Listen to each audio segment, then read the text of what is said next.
Welcome to the Old Dirty History Halloween special. Halt! I finally found you, you blasted witch. Witch? You got the wrong person, okay? Oh yeah? Well, explain that long pointy hat you're wearing. Clearly you don't know a thing about fashion. Otherwise, you'd know that this is couture. Okay. Well, what about that green skin? Oh my God. Excuse me? You need to leave. No, what I meant was that's not what I meant. I mean, I'm just gonna go now. Pardon me, excuse me. It's been a long time since I've done a Halloween special on the channel, and anytime I have an excuse to dress up, I'm all for it. If it's not obvious from my attire as well as the title of the video, today I'll be talking about witches, specifically witch hunting. There is so much that I could cover when it comes to witches in society, so I really struggled to narrow this down to a specific topic, and I decided to focus on witch hunting. And when I say witch hunting, I'm referring to a coordinated effort to seek, identify, and persecute people accused of practicing witchcraft. And specifically, we're looking at the Western world, because this period where witch trials and witch hunting was at its height in Europe is well documented. And when I say Western world, I'm referring to the western part of Europe, like Spain, Germany, England, France, those type of places, as well as the American colonies. I also need to insert a very quick and brief disclaimer, because in this video, I will be talking about a lot of dark stuff, some very morbid things like torture, death, persecution. So if you're not a weirdo like myself, who's interested in very dark and disturbing things with a morbid curiosity, then please feel free to check out my other videos that are a little bit more lighthearted. But if you are a weirdo like myself, welcome, friend. This is a safe space for you. You're home. Let's get into it. Humankind has used magic, religion, and science as the foundation for trying to understand or explain the unknown. And throughout history, a combination of the three have been used at any given moment. So for example, at some points in history, you might have a physician who would use a combination of science as well as magic to diagnose and cure their patients. So why is it that at varying points in history, witches or people accused of being witches were hunted and persecuted? And quiet as it's kept, it's still happening in some places around the world today. So I read in my research that witch hunting really peaked in the Western world around the year 1580 to 1630. And the most significant area for witch hunting was Southwest Germany from 1561 to about 1670. And this was due to a variety of factors. For one, of course, the obvious one, religious beliefs, especially due to witchcraft's growing association with heresy during the 14th century. Heresy in this context was deviating from the official doctrines of a belief that was defined by religious authorities, and it was a serious crime in medieval and early modern Europe at varying places and times. So for example, let's say you worship some offshoot of Christianity, but it's not the offshoot that is currently embraced by religious authorities in your region of the world. It doesn't teach the same exact doctrine that is enforced by the society in which you live in. That could be heretical depending on the place and time in which you lived. So by the time we reached the 14th century, there was this fear of heresy and the devil combined with maleficium. Maleficium refers to the use of harmful magic, and oftentimes during witch trials, the accused were accused of this. So long story short, the concept of witchcraft and heresy became intertwined in some regions. And religion wasn't the only factor that contributed to this uptick in witch hunting and persecution. There was also some social and economic upheaval. Europe's medieval and early modern periods were marked by plagues, crop failures, and of course, death. And oftentimes people love to point the finger at something or someone in order to rationalize their misfortune. And there was also people who peacefully practiced folk magic, and they also practiced traditions that were passed down generationally. And sometimes these innocent people were met by suspicion by their neighbors and fellow community members. Also, there were family feuds. I'm looking at you, Salem witch trials and Pendle witch trials. So there was a combination of factors that contributed to this uptick of witch persecutions. There's also been a feminist perspective that argues that witch hunting was really just a way to hunt women. Across the board in the Western world, 80% of people accused and persecuted for witchcraft were women. And so this argument very well may have validity. However, I think it's also important to include men who were persecuted for witchcraft in this conversation too, because they were also a targeted population. But unfortunately, male victims are often overlooked. Areas like Iceland, Normandy, and Estonia had large numbers of men persecuted as witches. In fact, 92% of people persecuted for witchcraft in Iceland were men. So witch hunters and a variety of other assholes had various methods that they would use to coax confessions out of these people to get them to confess to practicing witchcraft. And I mean, honestly, if you had somebody doing half of this shit to you that I'm about to share with you, you would probably say whatever that asshole wanted you to say just to get them to stop. I know I probably would. I'm very weak-willed, so particularly when it comes to pain. Knights of Columbus, that hurt! All right, so here are some torture methods that were used to force confessions out of the accused. And by no means is this a complete list. There's a very long list of torture methods that were used in witch trials, okay? This was a very creative time for humanity. When we want to as human beings, we can be very creative when we put our minds to it. Everybody's so creative. Oh, and some of these methods weren't just used to torture people accused of witchcraft. Some of these are just regular schmegular torture methods that kind of have like an overlap into the witchcraft zone or area. Just general, regular torture for regular schmegular crimes. All right, so quick warning, we got a real fucked up image coming your way in 3, 2, 1. In this German woodcut from 1527, we have many torture methods shown here. It's actually a collage of torture. We've got some oldie but goodies like burning, hanging, beheading, and disemboweling. This woodcut also features someone getting their eyes gouged out and their ears and hands cut off as well. And that's something. By the way, in case you're wondering, because this is supposed to be torture, not execution methods, but it was not uncommon for people to die in the middle of being tortured. Flogging was another very common torture method that was used in the persecution of witches. And if you're not familiar with what flogging is, imagine being repeatedly struck with like a whip or a rod or a similar object like that over and over again. That's flogging. All right, so I don't know, for some reason this one really struck me to my core. This is really fucked up, okay? Now imagine this. You've just been accused of witchcraft in your little village, and you've lived in this village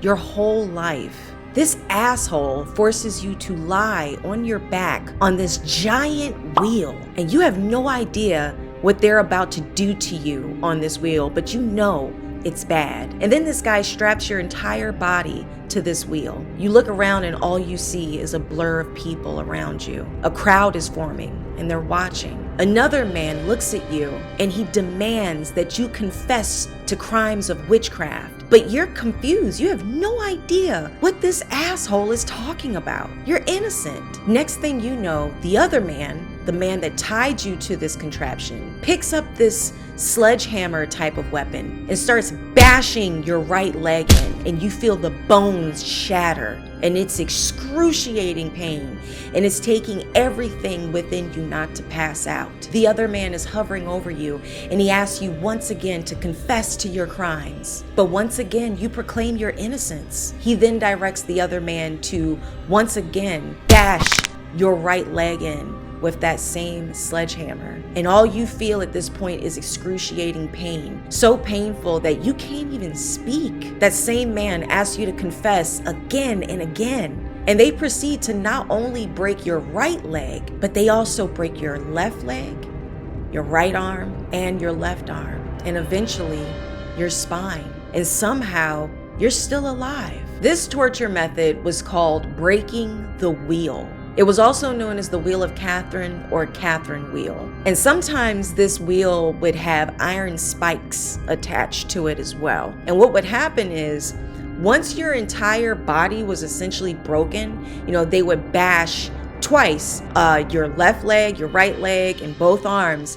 and your spine. And then once your body was completely limp and broken, they would take your limbs and they would become woven into the spokes of the wheel. And there would be a chance that you would still be alive, experiencing all of this pain and dying a slow, miserable death. Man, I don't know about y'all, but that one really shook me to my core, but I'm not even close to done yet.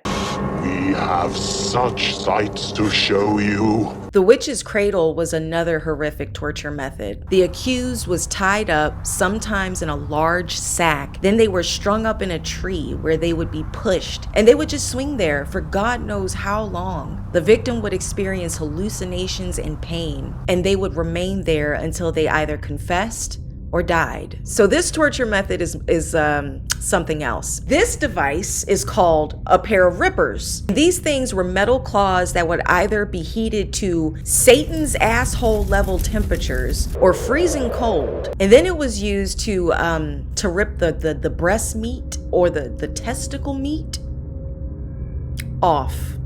Just off. I'd like to take his face off. Oh, we're not done yet. It gets worse. Some of you may have actually seen this one before. I'm actually familiar with this torture method. This torture device is called the pair of anguish. And this was a metal device that could be inserted in the mouth, the vagina, or the anus, and potentially more than one at a time. Oh. I didn't even think about that until just now. Imagine that. More than one pair of anguish in action. Once inserted, they could spread it open in circumference with a spring or like a key. And well, from there, you get it. You get it. But you know what's crossing my mind right now? Somebody used their time, energy, and brain power to create this thing and give it a name. I'm just picturing some asshole named Hubert Cumberdale or some shit like that. Hubert Cumberdale, you taste like soot and poo. Sitting in his torture studio, thinking of a device to do this horrific stuff, and then also coming up with a goofy name like the pair of anguish. Everybody's so creative. In addition to using torture methods, witch hunters and other assholes who were trying to be witch hunters would also force these victims to undergo tests to prove whether or not they were a witch. And honestly, these tests in themselves are just torture. I mean, whether psychological or physical or a combination of the two, they're really just more torture methods. I'm just really struggling to see the difference here. There was this one test where the victim or the accused was stripped down to their undergarments. They were then tied up. Sometimes they'd be tied to a chair, and then they'd just be thrown into the nearest body of water. And if you were innocent, you would sink to the bottom. If you were guilty, you would float. So here's the logic to this test. Brace yourself. The rationale behind this test is that they believed witches rejected the sacrament of baptism, and so the water should therefore reject them, hence the floating. And what's really dumb is, let's say you pass the test, you sink, right? So you're deemed innocent. Hooray, yay. But then there's a chance that you would drown and die anyway. But I mean, hey, you're innocent, so that's all that really matters at the end of the day. Another test was called the touch test, which has the most sus sounding name ever. If someone claimed to be a victim of witchcraft, they were asked to touch the accused, the person who's accused of harming said victim. And if the victim's symptoms suddenly just dissipated upon touching this person, that person was the culprit.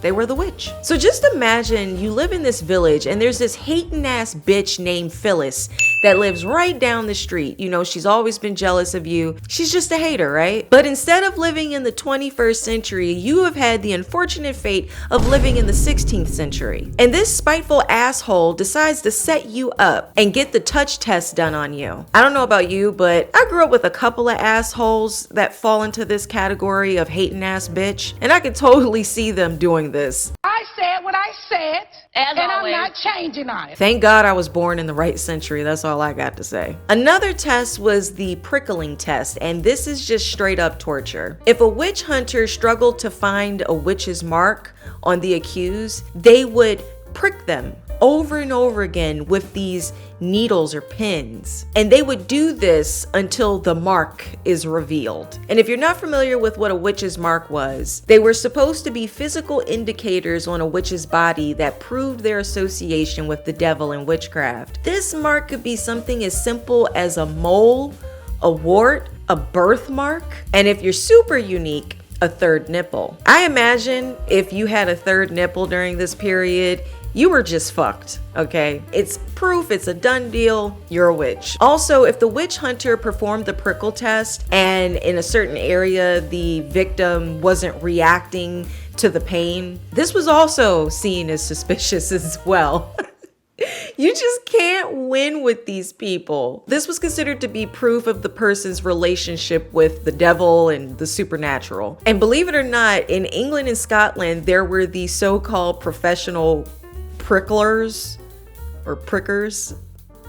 Interesting name. And these guys were paid well for their services. And this, of course, attracted con men who would use dull needles on these victims. But I kind of find it funny that these people are referred to as cons. I mean, weren't they all con men? I mean, really? Even the real professional pricklers? This next test was super gross. So if you are currently eating, now might be a time to take a little break or pause, finish, and come back. This test was called the witch cake. It was a practice used in witch trials in colonial America, particularly the Salem witch trials. And you'll never guess the ingredients of this cake. So the primary ingredients were rye meal, and the urine of the accused witch. Everybody's so creative. What I want to know is who collected that urine and who made that cake? At no point did this person go, man, this is fucked up. Maybe as a species, we fucked up. That's what I'd be thinking. But then again, I didn't live in the 16th century, so yeah. Maybe I would have been like, hell yeah, we mixing this urine up. We gonna catch this bitch. Anyway, the cake was fed to a dog. And I read that this was for a couple potential reasons. Either in the hopes that the dog was the witch's familiar and that the dog would tell on its master or identify its master. I don't know what they were expecting. Maybe for it to start talking like fucking Scooby-Doo or raise a paw and point.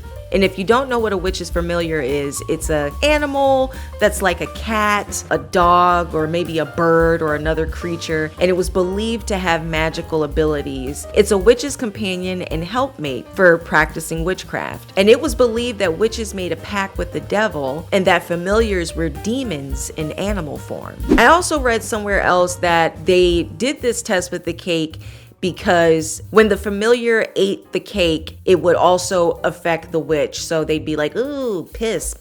Ugh. Either way, it's stupid. During the peak of witch trials and witch hunting, there were a few assholes that really made their mark as witch hunters. So much so that they have left a legacy behind for us to read about today. One witch hunter who really made his mark was a man named Heinrich Kramer. And Kramer was a German inquisitor, and he wrote a very famous book that you may or may not have heard of, called Malleus Maleficarum, also known as the Hammer of Witches.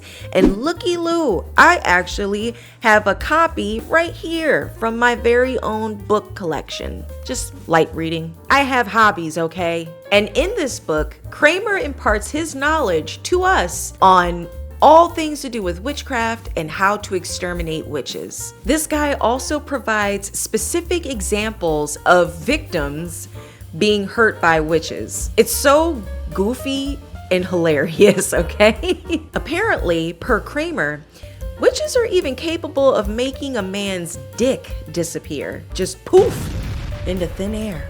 Dick be gone, I say. He literally goes into detail recounting an actual event of this happening. Anyway, this book is so hilarious, and now that I'm thinking about it, I might actually do a video where I do a reading, a little book reading, a few excerpts of some of these so-called real life stories of people being impacted by witchcraft, disappearing dicks, and transforming vaginas. I made that last part up, but maybe, I don't know. I haven't read the whole thing. There could be transforming vaginas, so don't quote me on that. But yeah, I think that might be a nice little story time for us in a future video. There was also another well-known hunter named Matthew Hopkins, who was a Puritan in England. This guy was responsible for 300 convictions and deaths from 1644 to 1647. This dude was very busy, and in his delusions of grandeur, he gave himself the name Witchfinder General. What an edgelord, so cringe. He also wrote a book as well to share his hunting methods. These guys love writing books. And this book was called The Discovery of Witches, and it was published in 1647. And this book was actually used. Yeah, it was used by other people to persecute witches, especially in the American colonies. By the late 17th and early 18th centuries, witch hunting gradually came to a decline, and this is due to a combination of factors. The 17th century brought on the Age of Enlightenment, for one thing, which advocated for things like science, reason, as well as challenging superstitions. And there were also legal reforms and a decline in religious intolerance. Although witch trials and hunting would come to an official end in the Western world by this point, there were still some assholes going around persecuting people. Exact numbers are unknown, but it's estimated that tens of thousands of people were executed for witchcraft throughout Europe and the American colonies. Witch hunting remains a dark reminder of humanity's capacity for fear, prejudice, and just downright cruelty, and also creativity when it comes to those torture methods and tests, okay? So terrifying and cruel, yet very creative. But in all seriousness, so many lives were taken and families destroyed. And it's, super sad, but it's also very interesting. Anyway, guys, thank you so much for watching, and I hope you stay safe out there this Halloween. And hopefully, my plan is to get another Halloween special video out there. I'm hoping the next time you see my face, it is not going to be in November. And I will not be dressing up again. One time is good enough. Actually, I think I might make the next Halloween video the reading of the Malleus Maleficarum. I think I might. We'll see. All right, guys. See ya. It's all in the way you hold the axe. Caress it, like any wench. Now you, lass, you've got some beautiful trunks yourself. Hmm?